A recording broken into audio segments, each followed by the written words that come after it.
Hello everyone and welcome to the next episode of our new Four Lads series, This Week in History. We're already at episode 3 and thanks very much for all the comments that people have put on the last 2 episodes. I really appreciate it. And we're back to our original star guest in episode 3, the man who done the debut with me, Mr. Stephen Clifford. Stevie, how's things?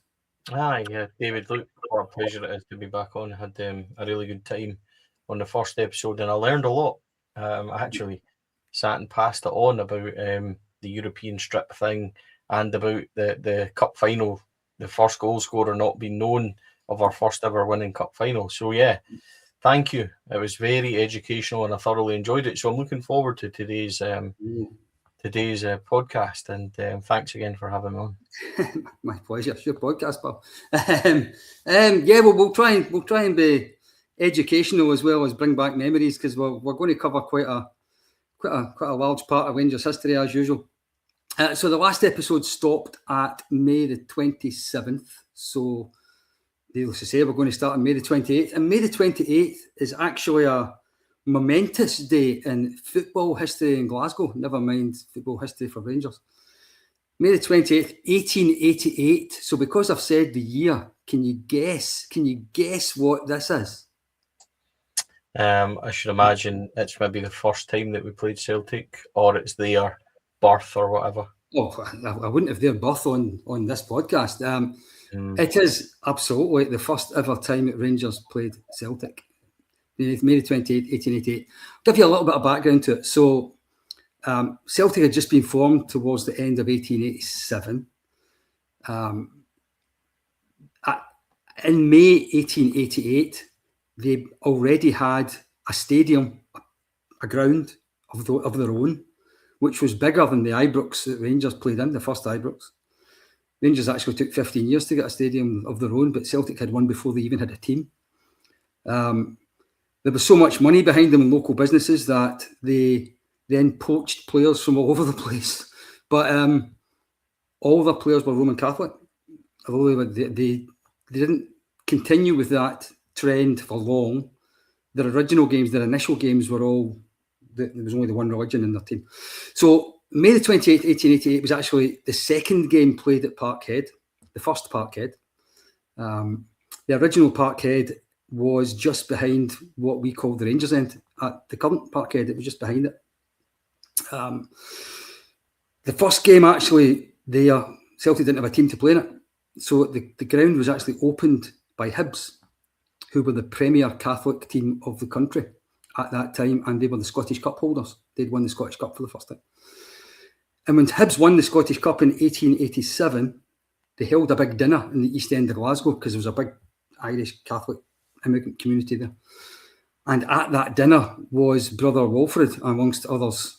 And the Hibs secretary said at the dinner, Glasgow should really have its own Catholic team. There's no reason why Glasgow shouldn't have won. And so they went and formed themselves one.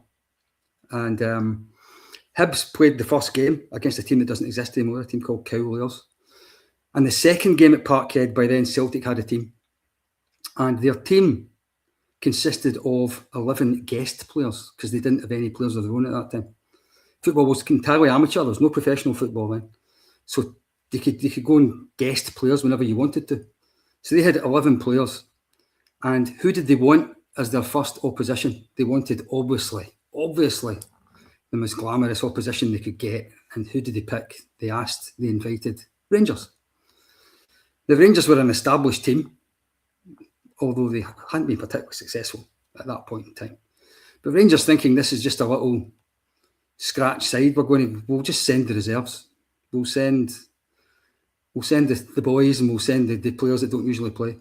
The Rangers reserve team at that time was called the Swifts, so that most of the Swifts team played in it. And we actually played a couple of guest players as well. Turned up, and the Celtic team we played against were picked from all the best teams in the country. Teams like Dumbarton, Third Lanark, Hibs, Renton. They were all the best teams in Scotland at the time. And needless to say, the game turned out to be a bit of a mismatch because it was the best players in the country against Rangers reserves, for want of a better way of putting it. Celtic won 5-2. The first ever Goal scorer in a Rangers Celtic game was a guy called Neil McCallum, who was actually a Renton player. He didn't actually play for Celtic, but he guested for them. And after the game was finished, both teams retired to St Mary's Church Hall, which is where Celtic were formed, in Carlton in Glasgow, and had a dinner. And the Rangers party toasted the success of Celtic Football Club and wished them every success in the future. Celtic then went and got players of their own. They stole half the Hibs team. They stole players from Renton to Lanark, etc. They had all these big money backers in the East End of Glasgow who could entice these guys to the area with jobs that paid really well because they couldn't pay them as football players because it was amateur. And Celtic actually reached the Scottish Cup final in the very first season. And within 5 years, they had moved to Parkhead in a 50,000-seater stadium. So anyone that tells you Celtic were formed out of poverty is talking out a hole in their butt, if you'll pardon the expression, because they were the richest team in Scotland before they even had players. Anyway, that was the very first game. The first game between Rangers and Celtic, May the 28th, 1888. Basically, Rangers reserves get cuffed by this all-star team in Celtic shirts. And the last thing maybe to say about it is Celtic didn't play in hoops for 15 years. They didn't play in hoops until 1903. Their original strip was white with a green collar, a red badge with a green Celtic cross in it, black shorts and green socks. Rangers played in hoops before they ever did. And there is your history lesson for today, Stephen. As much as it predominantly talks about Celtic a lot, I actually enjoyed it. It was quite interesting. So yeah, appreciated as ever. I don't think there's much I can really say. Sounds like there were some poor decisions in the game anyway. Willie Collum and VAR ignored a couple of Stonewall penalties, I think. I'm not surprised. But no, that's interesting. Interesting. That's what the show's all about, isn't it? So, and yeah, while we don't like to talk about Celtic, that was quite interesting. I never knew any of that, obviously, because I'm a Rangers fan. They obviously know everything about us, but I'm not so sure I know a lot. I think a lot of websites just say the first game between Rangers and Celtic won 5-2, and it just says that. But I think it needs context put within it. And the other thing to say was the two clubs were incredibly friendly back then. They played a lot of friendlies against each other, benefit games for players. They wished each other well. It took quite a number of years before it became what it is now, or what it was within about 20 years. But for the first 10, 15 years, the clubs were incredibly friendly with each other. And maybe one day, not today, but maybe one day in this week in history, I'll get to the week that the Old Firm name was invented, because there's a story in there as well. You mean we're not friendly now, Dave? Well, they can be as friendly as they want. I don't want to be their friend. I don't know about you. You do know about me.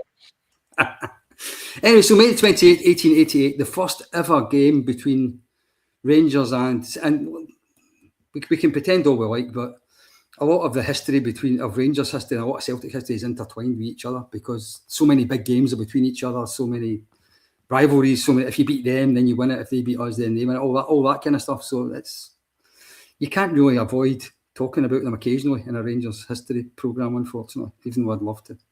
But I'll move on. I'll move on to something more modern. And I'm thinking you might remember this. I'm hoping you remember. I think you might.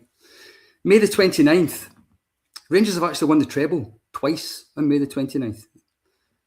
It was my dad's birthday, by the way. So twice I went to cup finals with my dad, celebrated his birthday and watched Rangers win the treble. The last time was 1999, when they beat Celtic at Hampden, Dick Advocaat's treble. But the one I'm going to talk about is May the 29th, 1993. The last game of the 1992-93 season. Aberdeen. Correct. When Rangers beat Aberdeen 2-1 at Parkhead to win the treble, and what was, to a lot of people my age, probably one of the best, if not the best, season following Rangers in our lifetimes. So beat Aberdeen 2-1 to clinch the treble. Neil Murray and Mark Hateley. Correct.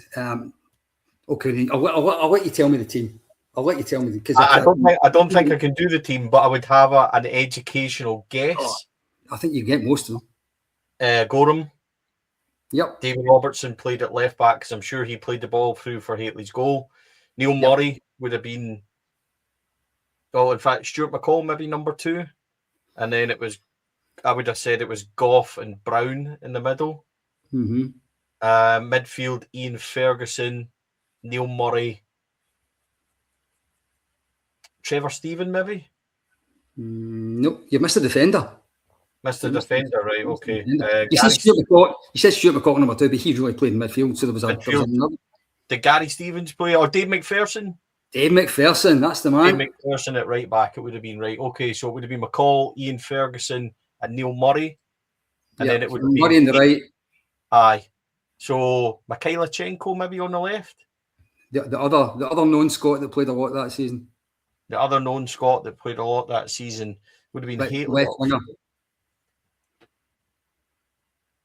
Dutch. Hoostra. Yeah. Right, okay, so Hoostra on the left, and then Hateley up front. He would have been, McCoy would have been injured at that point. He was. So Hateley and McSwiggan wouldn't have started the cup final, even though he kind of broke through a wee bit that year. Hagen? Yeah. Was Ian Durant? Ian Durant, oh my goodness me. Well, I didn't know that I was 9, but I kind of got there, so not too bad. Considering you were but a babe at the time, I think you've done quite well there. McCoy broke his leg about 6 weeks before it, maybe 8 weeks before it, maybe in Portugal, playing for Scotland. Ali had scored 49 goals by the time he broke his leg that season, and there was still about 7 or 8 games still to play. Because we were all talking at the time about the all-time record was Jim Forrest, 57 goals in 1964-65. And was McCoy going to become the all-time one-season goal scorer, all-time record goal scorer? And then he broke his leg at 49. I think he very possibly, if Smith had played him in all the games after we won the league, because he rested a lot of players towards the end, if he had played in them all, I think there's every chance he would have broken. That was his second golden boot that season, because sure he won the golden boot 2 years in a row. Little quiz question. Rangers brought on one substitute that day. He came on towards the end, and he's the only player in Scottish football history to win the Scottish Cup with 3 different teams. Yeah. Rangers, Celtic, and Hearts. Yeah. So he's a bit of a diddy. You know what I mean? He's a quiz question. He's a record breaker in Scottish football. Never mind the fact that he was still a diddy. If you'll pardon. I hope he's not watching. But what a season that was. I don't know. I'm trying to remember for your first and favourites if you had actually been to any games with them or not. I think yours was just after that, your first game, wasn't it? No, you went to the Airdrie Cup final the year before. First game was the Scottish Cup final, the Airdrie game. And then my first ever game at Ibrox, and I remember asking you about this, it was a 1-1 draw with Falkirk. And I'm sure that might have been that season, because Falkirk scored really early, and then Maurice Johnston. That was Maurice Johnston's last game at Ibrox. He got sold just after that. So I can't quite remember when that was. No, that was Smith's first season. Okay, So that was season before this. Because I remember, Falkirk, I just sat down and Falkirk scored immediately within inside a minute. I want to say it was Cadet that scored for them, that boy Richard Cadet, but I honestly don't remember. So yes, I'd started to kind of sample it. My first season going properly by myself was 8 in a row. And I had a few games in between then, but 8 in a row. My first game, I think we beat Motherwell 3-2, and Ian Ferguson and McCoist, I think, scored twice, possibly. There was a penalty that Gascoigne won. Brian Martin scored this amazing goal from Motherwell for about 30 yards out. And then my next game, Rangers beat Partick Thistle 5-0. Big nothing, yeah. And then my last one, we beat Aberdeen 3-1. So you weren't at any, the season we're talking about, 92, 93, you weren't at any games that season then? That was just slightly before that? Slightly before that. I don't think my granda took me to any, because bear in mind I was only 9, so I would have had to have went. But, Davey, this is where I start to intertwine with you. I would have been on the Ardrossan supporters bus with Carrie, Sasha, Harry, older Harry, my granda. So I did start to go, and any time I went to Rangers games round about that time, I actually was on the Ardrossan loyal supporters bus. So that's interesting. I've got a question for you, and you might be able to answer because I've always wondered this. Okay. When Ali broke his leg, do you remember we won it at Airdrie? And we won 1-0 and McSwiggan scored just after half time. Ali appeared with the crutches and he had someone strapped to his back and it said, "Right, boys, let's party." Who was that cut out of? Was it not himself? Was it not McCoy? The guy had a moustache and all that. I don't think it was Ali. I can't remember. That was at that game at Broomfield. I'm sure there was some. It might not have been him then, but somebody had a cut out of McCoist. They ran about that. Somebody had a cut out of McCoist, but McCoist himself, I always thought, because it was in a Rangers tracksuit, so I always thought it was the old kit man or somebody like that. I'll find that out for you. I'll try and find that out. Oh, that's good, because I've always wondered who that was. Now, I might be wrong. Maybe it was McCoist with a funny hat on. I don't know. But to me, I've always wondered who that was. I remember being at Broomfield that day. I remember McSwiggan scoring. I remember them running around. I remember the cutout. But the cutout, I remember, it wasn't McCoist. It was other players that had it, and it was one of McCoist. One of McCoist, yeah. But McCoist came on with his crutches, and he had one on his back. So, or as memory tells me, he had one on his back. I'll need to try and get that one for you. But certainly the cup final that started all this conversation at Parkhead. Famous for another reason as well. What's that? Famous for another reason as well. What is this cup final? I think potentially, is that not the last time in the jungle standing? Aye, that's right. But they went and organised a friendly the midweek after it, so that we weren't the last ones in it. It was the last competitive standing up in the jungle game. But I can't remember. They at short notice organised some friendly or other just so that they could say that they were the last ones in it. But Sash in the Jungle was the big song that day. That was the one that everybody was singing. And obviously that was the year Aberdeen finished second in all three competitions. Willie Miller was even more miserable than ever when all that happened. But happy days. I remember Hateley's goal was incredible. That was his pace. That's how I remember Mark Hateley. In on the left, head down, bullet pace, and he just rifles it through Snelder's legs. And Rangers go 2 up, and he turns and he celebrates like that, and everybody kind of jumps on him and stuff like that. Yeah. He was, Davey, honestly, I could do a show with you about Mark Hateley. He was just, and you would know him far more than me, but growing up, he generally was the most fearsome striker I've ever seen for Rangers. He was incredible. What a pace he had on him for a big guy. Left foot, power, ability in the air. I absolutely adored him. It still amazes me that England didn't take him to the European Championships in 1992. Where was it? Was it in Sweden? I think it was in Sweden. They get knocked out in the group stage, and Haley was the best centre forward in Britain at the time.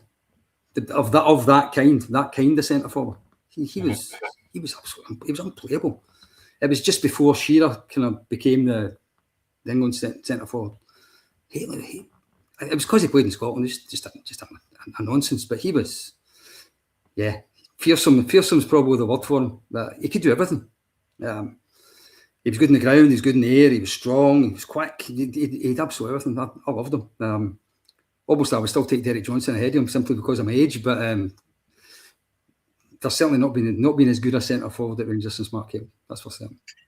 Has been on this podcast. Mark Hateley years, I think it's episode 2 of the Rangers years. What a guest. Yeah. Absolutely fantastic gentleman. And a real privilege. It is. I know you've said this before, but doing the Mark Hateley pod was very special for me. I loved it. Yeah, that's one of the things that I still have to pinch myself, the number of players I'm getting to meet through this. It's absolutely amazing. Okay, so that was 1993. So that was more, and although I'm going to say a year before you were born here, the conversation we're going to have isn't about the year in question anyway. See, once you start getting to the end of May and into June, there's not as many games to look back on because obviously the seasons start to finish and pre-season hasn't quite started yet. Unless they go on tour or something, then there's not usually a lot of games end of May, start of June. So May the 30th, 1980, I'm going to go back to. And somebody was born in a little place called Whiston. If I say near Liverpool, that probably gives it away because his name was Stephen George Gerrard. So Mr. Gerrard was born on May the 30th, 1980. Now, obviously, probably one of the greatest players in Liverpool's history, 114 caps for England, an absolute legend of a football player, Champions League captain, all that stuff. But for us on this podcast, it's about him from May 2018 onwards, isn't it? Till he left in 2020, autumn 2022. So the man who came in to a Rangers team who had finished third, had just conceded 5 goals at Easter Road, 5 goals at Parkhead, who were Celtic's playthings, who had been knocked out of Europe by a team from Luxembourg. And in season 1, he got us to the group stage of European football and beat Celtic twice. In season 2, he actually didn't lose very many games, but unfortunately he lost a cup final thanks to a linesman not noticing 3 players were offside. Had a title challenge which then went off the rails just before COVID stepped in, and he was under a bit of pressure then. And then season 3, when... Hold on, just 1 second though. In season 2, I think it's worth mentioning, he got us through the Europa group stages, didn't he? He did. He got us... In that group, we had Porto, and I can't remember who else, but we drew and beat Porto. So I think he deserves a wee bit of recognition for that. Absolutely. And Feyenoord put a decent... That's right. Because didn't we beat Young Boys drew with them away? Yeah. And we'd beat Legia Warsaw, I think. Wasn't it Morelos' header in the last minute? Yeah. From a Jordan Jones cross. So, yeah. I actually think that the most amazing turnaround under Gerrard was actually, to start with, was Europe.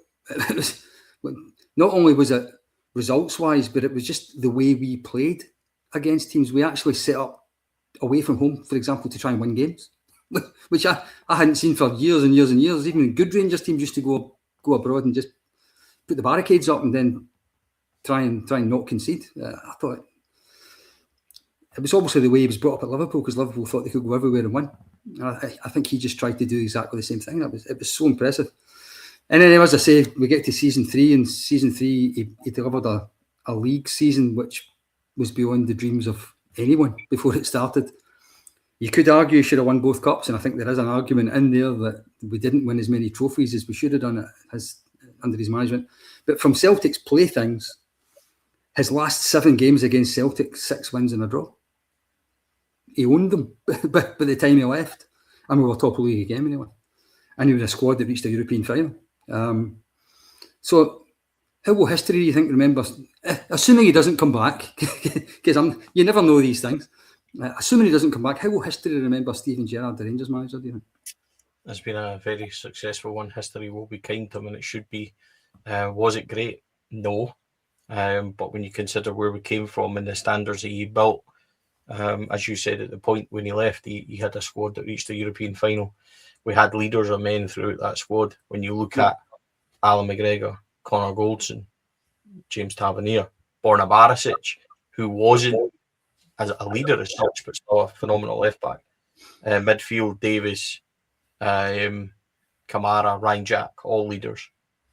And then a front line, Ryan Kent, Alfredo Morelos, and then whoever he chucked in on the right, which was Hadji Aribo, or whoever else filled out in there. So we had leaders. Some brilliant games under him, some brilliant performances. Christ, we even ended up with Jermaine Defoe at Ibrox because of him, who is an absolutely legendary striker in England history. So not so much for us, I would say. Jermaine Defoe obviously wasn't here long enough, but became a bit of a folklore hero, didn't he? But we were bitch slapping Celtic at that point, weren't we? So under him, and I remember even in his last Old Firm game, I think we won 1-0, didn't we? At Ibrox, and Hollander scored a header, and he wasn't even there because he had COVID, and Robbie McCrory was in goals, if I remember rightly, and both keepers had COVID. Both keepers had COVID, and so did both right backs. Both right backs. Yeah, Balogun played it right back, didn't he? Because remember, Balogun against Maeda was the big thing, and Maeda was going to do this and that, but Balogun had him. Steven Gerrard will be remembered as a man who, and rightly so, a man who galvanised Rangers from the depth. It probably took a season longer than we all wanted. And there was a time in that second, I remember the 1-0 defeat at Hamilton at home, just before we played Leverkusen, and there was a lot of questions being asked at that point, would he stay? And I don't think he had kind of mentioned in the press after the Hearts Cup defeat, I think he would have to look at himself in his own position and all that. Yeah. So it started to cause a wee bit of chatter regarding it. But listen, Steven Gerrard will always be a hero to the Rangers fans, and he should be. I would bet a small wager that he'll end up back at Rangers as manager at some point. So I think it's an itch that he'll want to scratch, and as a fan base and as a club, we'll want to scratch it as well. After Danny Rule, I wouldn't rule it out. And we hope that that's in 2 or 3 years after Danny's been successful and Stephen maybe goes and does something else. But fearsome character, Davey, and press conferences and stuff, really difficult to deal with.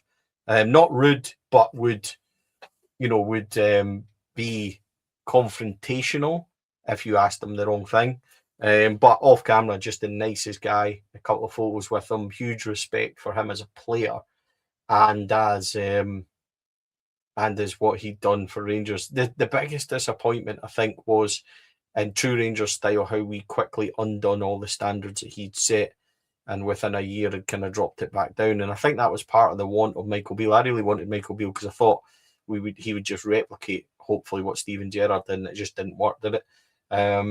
And actually, if you look at Michael Beale's record when he came in, he done really well. But the 2 semi-finals against Celtic, when Sakala missed 2 identical open goals, I think killed him, didn't they?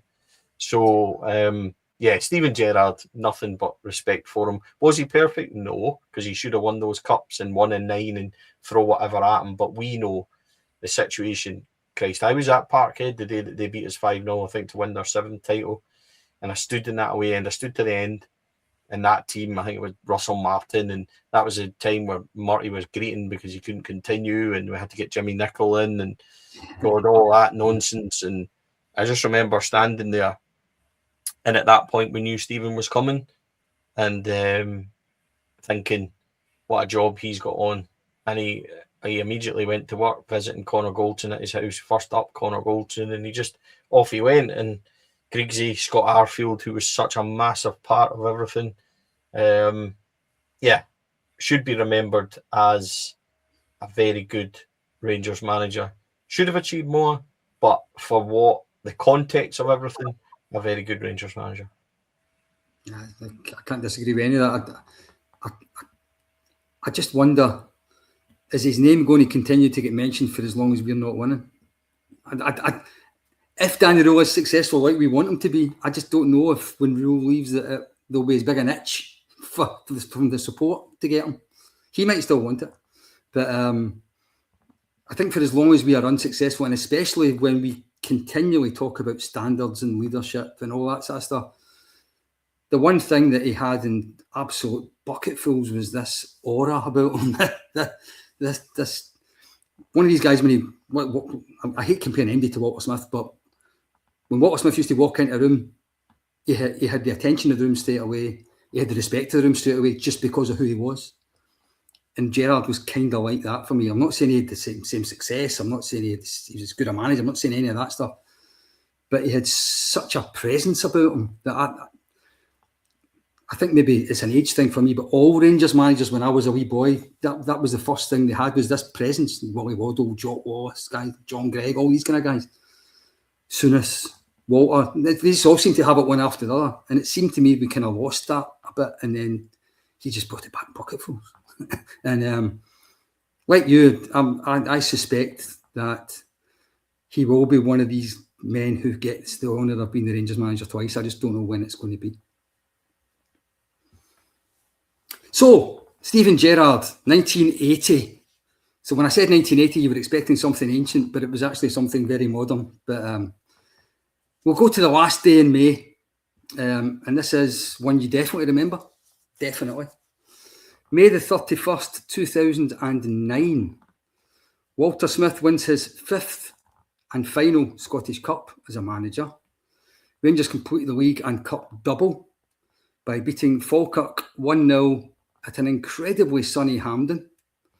thanks to a goal by substitute Nacho Novo, who came on at half-time after Chris Boyd went off dehydrated, apparently, because it was so sunny. Nacho, I don't think it was his first touch, but it certainly was his first touch of any note, because it was only after about 40 seconds when he came on, sent this volley from about 25 yards, soaring over the goalkeeper at the corner of the net. It wasn't the greatest cup final ever. It wasn't the greatest Rangers performance ever, but it was a Walter Smith Rangers team. Therefore, they found a way to win. Were you there that day? Yes, Stevie, I was there that day. I was with Cammy and my brother, I think, came with us. There was three of us there that day. Now, interesting story, which will not surprise you. This red here was the colour I ended up in because I was in the front or second or third row of the stand that faces the tunnel. Yeah, the north stand. The north stand, right. The one that faces the main stand. My story's the same as yours because I get my head that day as well.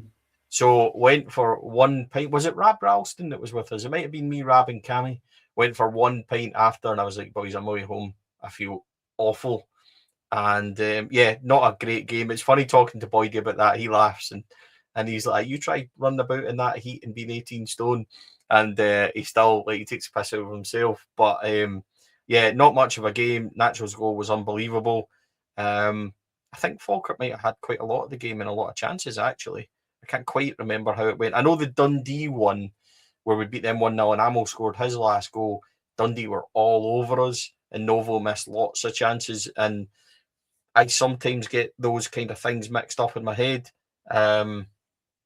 So I can't quite remember how that game went. I only really remember the Novo thing and then everybody pack up, get the trophy and up the road. So, it's a day that will be remembered by the lack of Factor 50 and a very bright red dome for me. Yeah, well, I was exactly the same. I went home, as I've always called it, a head like an unstruck match because of this white body with this red topping in the top of it. Oh dear. So it's a bit poignant, I suppose, that cup final for me because it was the last cup final my dad was ever at before he died. So me and him and my son sat there, and he was 70 2 days before it, and that's what we actually got him for his 70th birthday. We got cup final tickets and take him out for his dinner and all that before the game and stuff. So I suppose it'll always be a special cup final, even though the game itself was pretty dire, to be quite honest. The thing I remember, I had been at Tannadice the week before when we won the league, when Lafferty, Mendes, Boyd all scored, we won the league in the last day. The team had a couple of changes in it from that day, and it was the two central midfielders. The two central midfielders were both injured. Edu got injured at Tannadice, and Mendes, I think he got injured in training in midweek or something because he didn't make the game either. And we ended up playing, it was 4-4-2, so there's only two midfield players in the middle, and it was Barry Ferguson and Lee McCulloch. Barry Ferguson and Lee McCulloch. Now, remember, that was the year that Ferguson and McGregor got disciplined. Remember for events when they were in Scotland duty. It was George Burley. It was George Burley was the manager, wasn't it? That they fell out with. So Ferguson actually get dropped after that, and he hadn't played for about 2 months before started again for 2 months before that cup final. He was a bit rusty, and with the greatest respect to Lee McCulloch, if he was going to play in midfield, I think a two's didn't really suit him because he needed a better football player in inverted commas, more creative player, I should say, than he was. So I think our midfield struggled that day, and we didn't create very much at all. And I remember, of all players, Neil McCann missed a really good chance for Falkirk just before half time, and then when Boyd went off, and then Novo scored. But McCann played for Falkirk, and a young Scott Arfield played for Falkirk that day. And I'm sure Jackie McNamara played because I remember us all booing him when he went up to get his medal. I'm sure it was Jackie McNamara. But for me, it's just one. Apart from the fact my dad was there and his last game, which made it special for me. Just the very fact that it was just such a typical what you got used to when Walter was the manager. It doesn't really. You turned up for cup finals and then you won them and you took the trophy and you went home. I think I'd struggle to name that team, but I could tell you the '96 cup final team. But I think I would struggle. I can try. That one you got. I think I've given you a few hints there. But carry on. Right, Neil Alexander would have played in nets. He did. Stasa Papach. Yep. Queller and Weir. No, Queller was away that season. That's right. Okay, so would it be Bugera and Weir then? Bugera and Weir would have been your two centre halves, yeah. Right back. Broadfoot was injured. He missed the run in that season. Whittaker then? Stephen Whittaker. Midfield, Fergie and Lee McCulloch. Did Stephen Davis play wide right? He did. Who the hell would Charlie Adam wide left? No. Think about who always come onto a game at the end of a season. Kyle Lafferty. He was wide left. He was wide left, and then it would have been Boyd and so Novo came on. Boyd and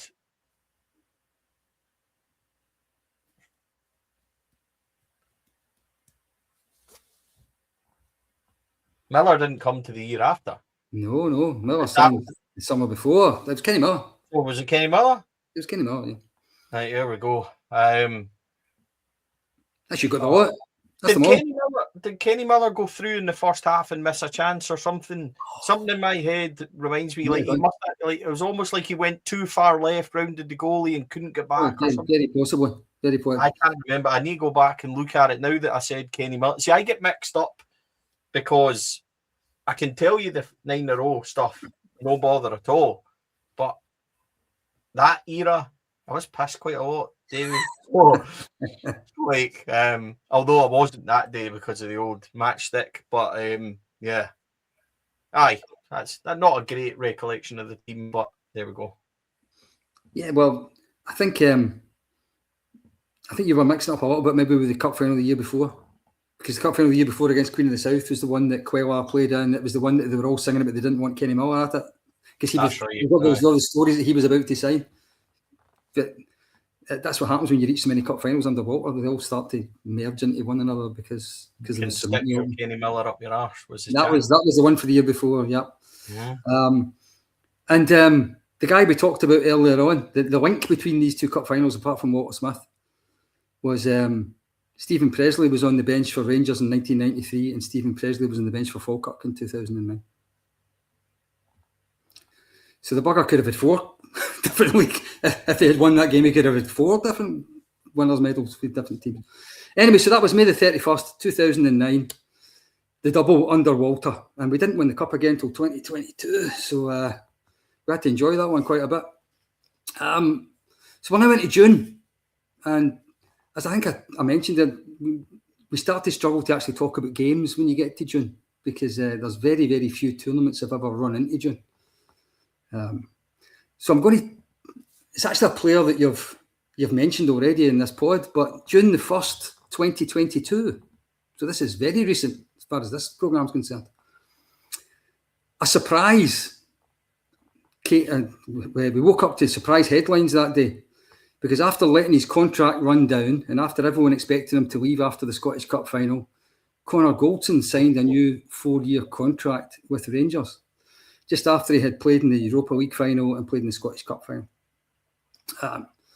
Stephen Gerrard bought him in 2018 for £3 million from Brighton. You mentioned that earlier on. Hardly missed a game. And that first 4 seasons, if you like, up to his contract was about to run out. I've got some numbers here. Rangers played 233 games in those first 4 seasons, and he played in 223 of them. So he only missed 10 games in 4 seasons. In the 55 season, he played every competitive game, and he scored twice at Parkhead, obviously, in a really important win in that season that set the tone, I would have said. He did stay another 2 seasons before he went to Cyprus. Although by the time he had left, I think he had lost a bit of popularity amongst the Rangers supporters. Is that fair to say? I think he was probably regarded as someone who had kind of overstayed his time at Rangers and it was time for him to leave. But I'll give you, he ended up with 309 Rangers appearances by the time he left in 2024, which is more Rangers appearances than John Brown, Andy Gorham, Stuart McCall, Davy Robertson or Mark Hateley.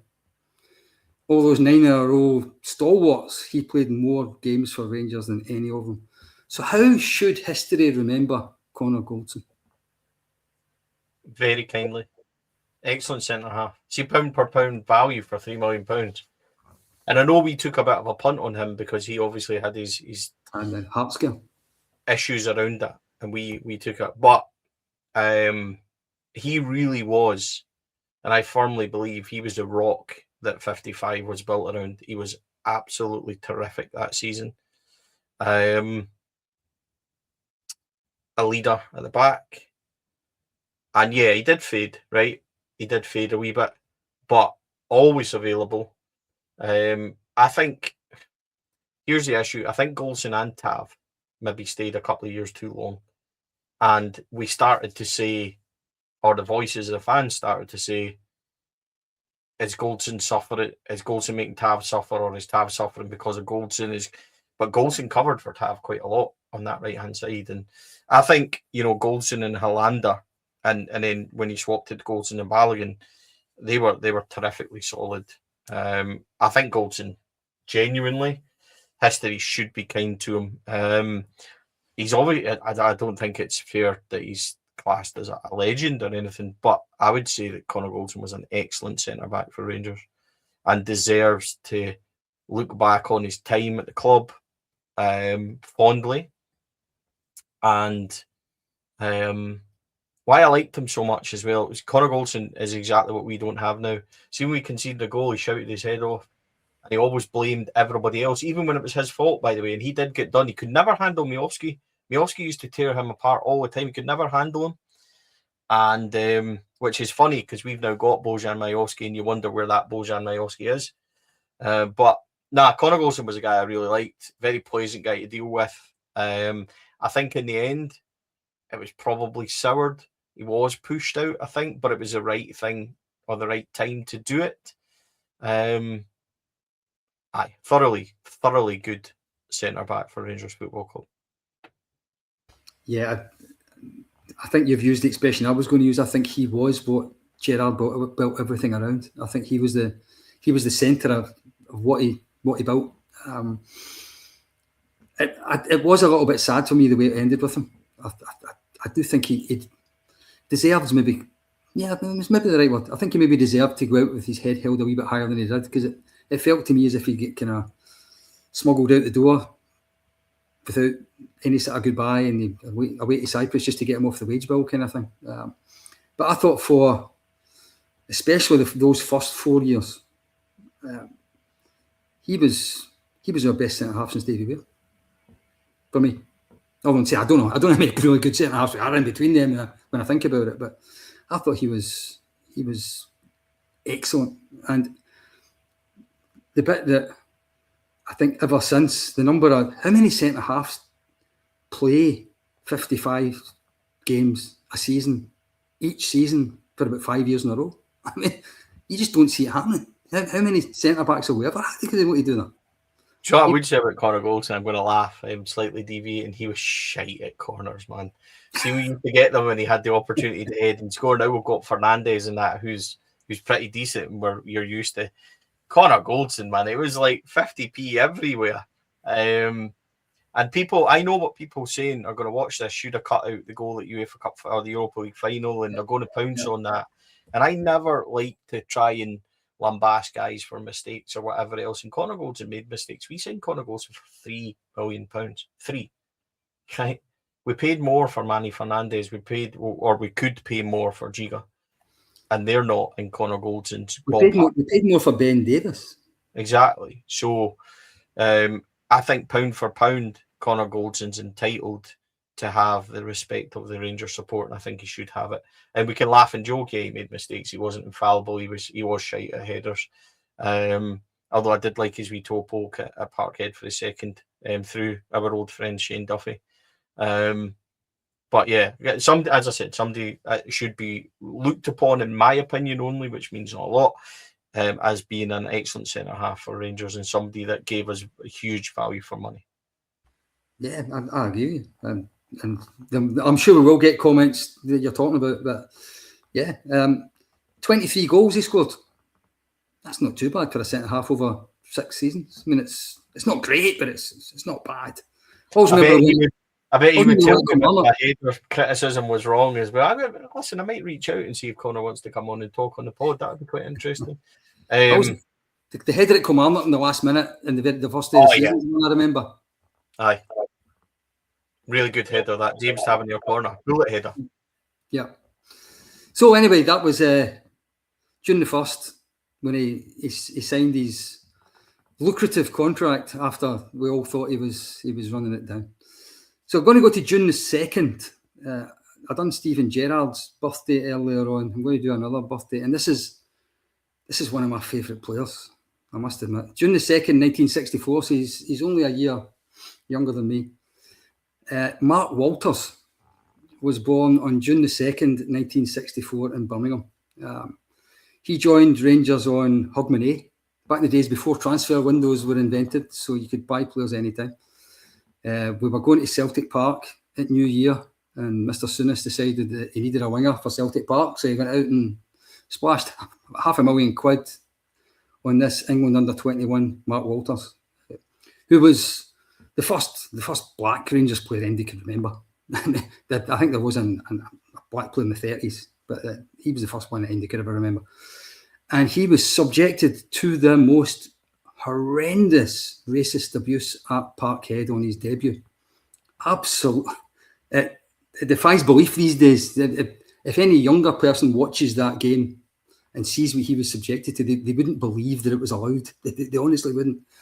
I remember the headlines the next day were that all the fruit shops and supermarkets round about Parkhead sold out of bananas because they were throwing them at him in the park. It was absolutely scandalous. And Celtic won 2-0. And then the following week we went to Tynecastle and he got bananas sold out. Yeah. And this time, Archie Macpherson at the end of the programme in BBC condemned it. He didn't say anything, the Parkhead one, but he did at the Tynecastle one. And it got a lot of coverage, it got a lot of publicity, it got news headlines, and it died down after that, although it was always there in the background a little bit. But by God, did he pay Celtic back for that debut they gave him? Oh, did he pay them back? Scored 7 times against Celtic. Scored against them at Ibrox, scored against them at Parkhead, scored against them in a League Cup final at Hampden. Won 3 league titles, won 2 League Cups. He was brilliant in the left. He was brilliant in the right. He could cut inside. He could go outside. He could beat players. He had everything. I thought he was brilliant. I thought it was absolutely brilliant. One of my favourite ever wingers. And I'll give you a little incredible stat. He only played for Rangers from January 1988 until May 1991. His last game was the famous league decider against Aberdeen. It was his cross that Hateley scored the first goal against Aberdeen. So he only played such 3 and a bit years. He scored, he scored 52 goals in 144 games. As a comparison, Brian Laudrup played 150 games for Rangers, so he played 6 more games. Brian Laudrup scored 44 goals. He scored 8 fewer goals than Mark Walters did. Mark Walters was as good a goal-scoring winger as I've ever seen in a Rangers shirt. He only left because of the 3-foreigner rule. They brought the 3-foreigner rule in, and we had to put more Scots into the team. And he was one of the ones that was sacrificed. Him and Chris Woods and Terry Hollick and a few others were all sold that summer when Walter took over. He went to Liverpool, won the FA Cup with Liverpool. I think he's unlucky in terms of legacy, if you like, or memory, because Cooper came right before him, Laudrup came not long after him. So he was sandwiched in between probably the 2 most legendary wingers in Andy's living memory. But what a football player he was. And if anybody is too young to have seen him, there's YouTube reels of Mark Walters. Give yourself a treat and watch it. What a player he was. Couple of things, Davey. Let's try and get Mark on the pod. Never had Mark on the pod. Oh, yeah, that'll be good. So why don't you approach? Let's talk about that. Secondly, scored from a corner at Parkhead, and it was ridiculous. Ibrox. It was against Ibrox. Ridiculously chopped off. That was an amazing. Oh, sorry. He actually scored. He scored at Parkhead at New Year. 2-0 win, was it? Yeah, sorry, I thought you meant he scored. You meant he But got remember the one at Parkhead that got chopped off for no reason at all, and it got bent in, not the Rangers end, the other side, and it got chopped off. I remember his League Cup goal because I remember watching that game, the Scald Cup. Paul Elliott had scored first, and then Walters and then Goff got the winner in extra time. Phenomenal. Right. I loved them. Did have it in for them. If anybody watches that, the season where he came, Walters makes it 5 and all that kind of stuff, and I just honestly tortured them. I remember the goal he scored. I think it was the fourth one because we beat them 5-1 and then 4-1. He scored the last one. I think the 4-1 game when Chris Morris scored early for Celtic. Yeah, he scored. He scored twice that day. He scored the last goal when he ran through. And yeah, and he kind of slid it through his right foot into the corner, and then he went to the Copeland and high-fived everyone as he ran past. I remember that as a young kid. I love Mark Walters as well. I thought Mark Walters was terrific. Somebody who we should pay tribute to as well. And that's actually given me an idea for a different show we could do over the summer, actually, because we've picked out a lot of players today. Your Hateleys, your Goldsons, your Walters. It might be an idea to do specialised shows on these guys just to keep people going during the summer, because you're the stat man, and maybe we could speak to them along the way. But I think honouring guys like these would be interesting, because Mark Walters, for me, and with you, he is unlucky the way he's sandwiched, but a terrific footballer, and just an honestly unbelievable player, and such a part of so many big moments at Rangers, even in such a short time.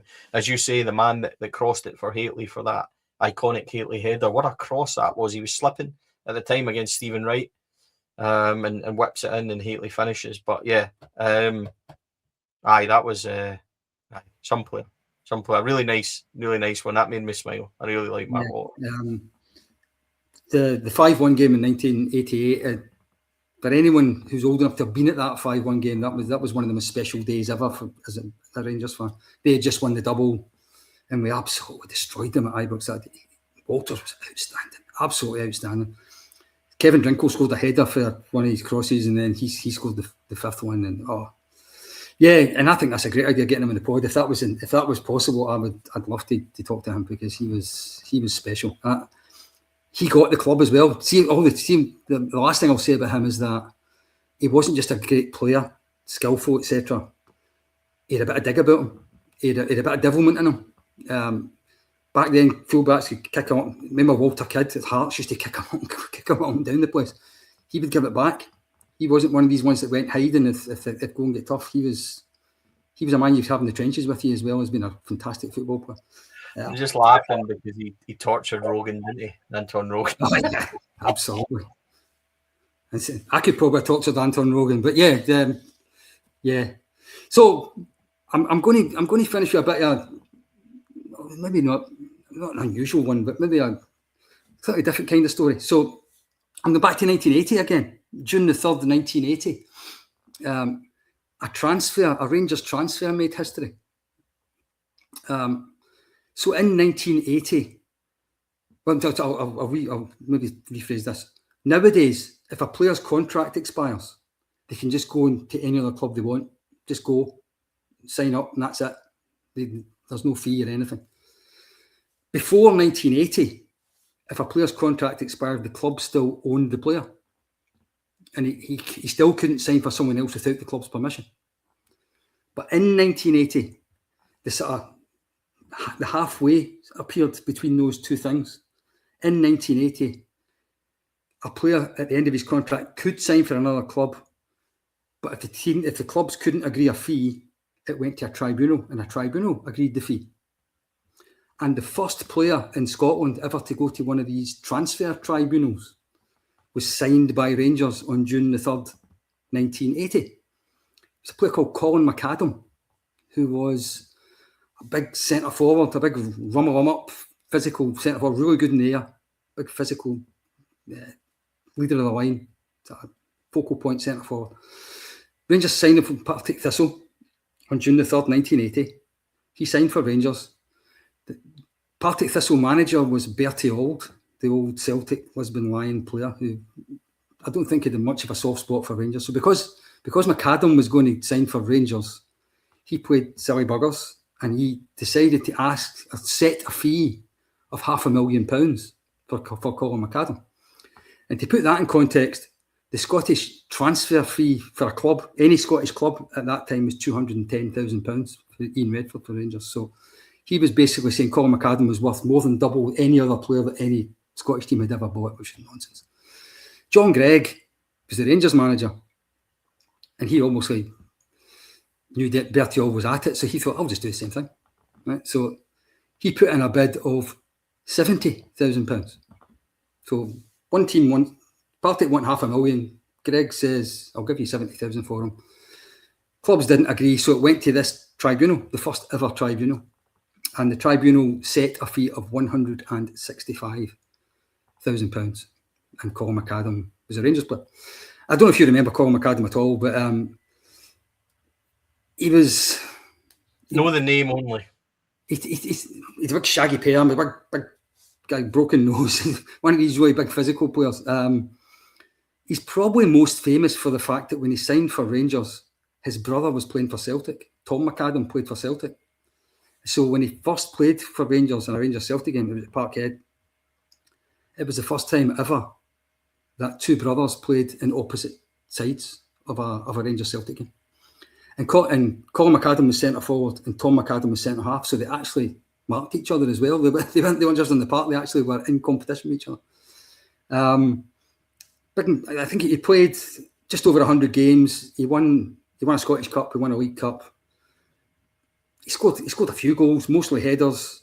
He was in and out of the team over that spent of time. Derek Johnson came back at centre forward for a while. Then we bought Sandy Clark. He ended up, we went to Australia. Then he came back and played for Hearts for a while. He actually scored against us to knock us out the Scottish Cup when he played for Hearts. And unfortunately, he passed away at quite a young age, but Colin McAdam, he was only about 60 or something, 61 year old. I remember he died in 2013. But I'd say probably my two main memories of him were the first time he played for Rangers against Celtic at Ibrox. He scored twice. We beat them 3-0. And that was the day that Charlie Nicholas was the first time against us, and all the headlines were how Charlie Nicholas was going to score all these goals and he was the best forward, and this big Colin McAdam ended up winning man of the match and scoring twice. We beat them 3-0. And the night that we played Aberdeen, he scored in the League Cup. He scored after about 30 seconds. It was the only goal of the game. And that was the night that Willie Johnson gets sent off for standing in John McMaster's neck. And allegedly had to get the kiss of life, although I never actually saw that happen. But anyway, big Colin McAdam has this place in Scottish football history. He was the first player whose transfer fee was set by a tribunal. I said slightly before my time. I know the name, but again, a nice kind of history lesson for everybody watching and for myself. That's why I like doing the show, because I learn so much about the history of the club. So yeah, again, really good. Can't give you as much information or feedback. No. I know it's slightly before your time. That certainly, he was one of those players. He was really popular to start with. He scored a few goals in sort of bigger games. He scored against Celtic, scored against Aberdeen. But he ended up when Jock Wallace came in, he actually moved him back to centre half. He was one of these players that started at centre half, moved up to centre forward, then ended up back at centre half again at the end of his career. He played for Dumbarton, played for Motherwell, Partick Thistle, and then he got the big move to Rangers. But he was part of that early 80s era under John Gregg that most people are trying to forget rather than remember. So he'll always be thought of as being a Rangers player at a time when Rangers didn't have a particularly successful team or a particularly good team.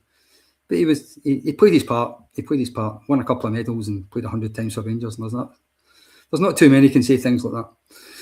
Stevie, that takes us to the end of this 7-day period. That takes us to June the 3rd. So you feel suitably educated? Yeah, as I said, it's a real pleasure. Davey, a great idea for a show. And I hope the viewers are enjoying it. Some of the comments have been really good. Might go live at some point and let people kind of hear us talk about it live. I don't know if we'll do questions as such during these kind of things, but it might be nice if people want it to watch us do one of these ones live in the next couple of weeks or throughout the summer. I do think we've got an idea, maybe something like Rangers Icons. Yeah, a show discussing a certain player, maybe us and Kenny, obviously. The thing is, with a lot of our people on the pod, as you well know, maybe Rob would be good for it, but a lot of them are young, and their icons.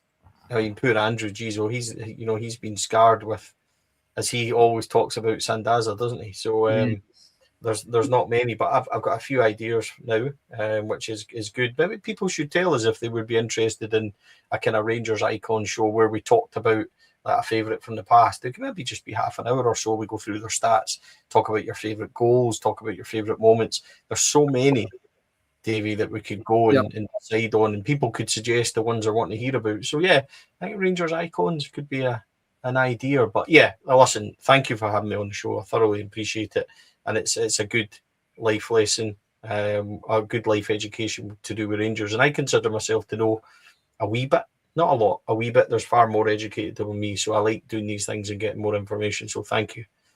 Yeah, my pleasure. We need to find out who was on McCoy's back at Airdrie. I'll find that out for you. I might even have it in video somewhere. I'm sure I used to, although I need to find a video recorder to be able to play on. Anyway, thanks very much for yourself, Stevie. Thanks for those watching. And thanks, obviously, to our sponsors, Rhino Express, Clydeview Joinery, Atholl Industrial Solutions, CSD Air Conditioning, Candide, good old Amrit, and RYDC. Until the next time on This Week in History, when we'll be starting from June the 4th, it's goodbye from me and goodbye from Stevie. See you again.